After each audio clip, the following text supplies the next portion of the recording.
Anybody can become angry, that is easy, but to be angry with the right person and to the right degree and at the right time and for the right purpose, and in the right way, that is not within everybody's power and is not easy.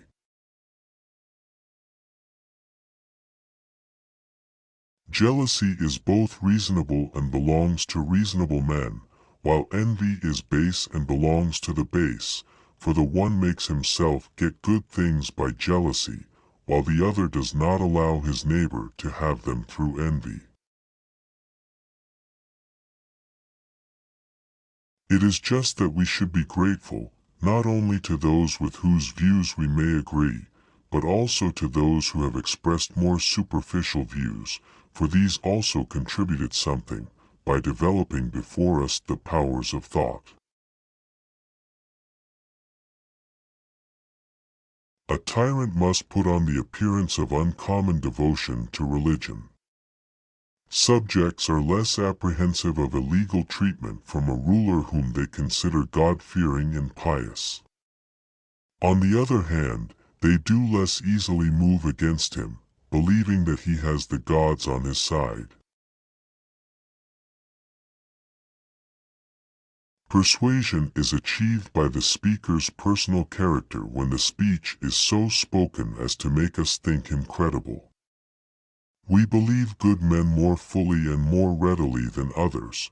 This is true generally whatever the question is, and absolutely true where exact certainty is impossible and opinions are divided.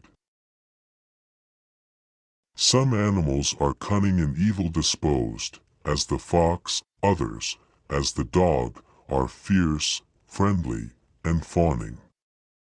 Some are gentle and easily tamed, as the elephant, some are susceptible of shame, and watchful, as the goose. Some are jealous and fond of ornament, as the peacock.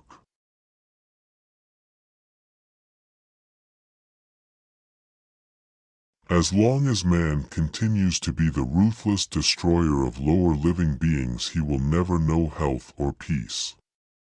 For as long as men massacre animals, they will kill each other. It is better whether to be silent, or to say things of more value than silence.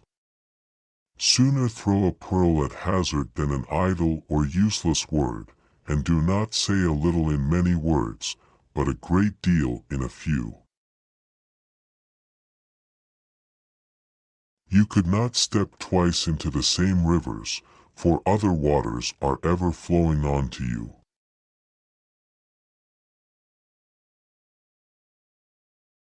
I am what libraries and librarians have made me, with little assistance from a professor of Greek and poets.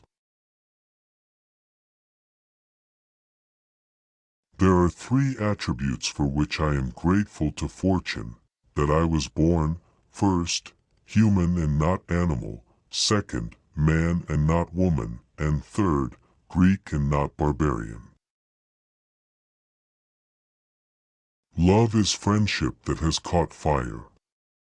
It is quiet understanding, mutual confidence, sharing and forgiving. It is loyalty through good and bad times. It settles for less than perfection and makes allowances for human weaknesses.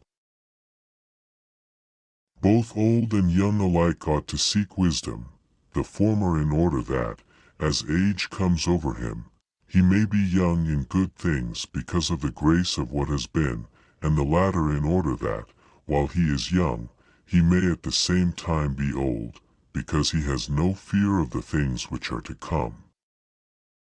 There will be no end to the troubles of states, or of humanity itself, till philosophers become kings in this world, or till those we now call kings and rulers really and truly become philosophers, and political power and philosophy thus come into the same hands.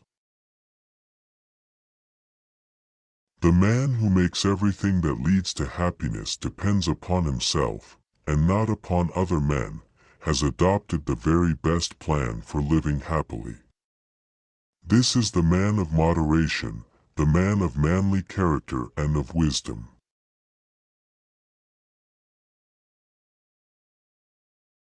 Ignorance of all things is an evil neither terrible nor excessive, nor yet the greatest of all, but great cleverness and much learning, if they be accompanied by a bad training, are a much greater misfortune.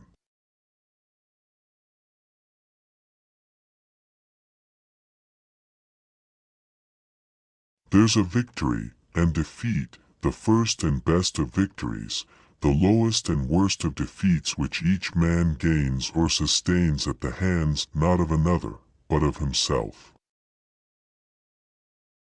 Nothing great is created suddenly, any more than a bunch of grapes or a figure. If you tell me that you desire a figure, I answer you that there must be time. Let it first blossom, then bear fruit, then ripen. Never in any case say I have lost such a thing, but I have returned it. Is your child dead? It is a return. Is your wife dead? It is a return. Are you deprived of your estate? Is not this also a return? Read M. To accuse others for one's own misfortunes is a sign of want of education. To accuse oneself shows that one's education has begun.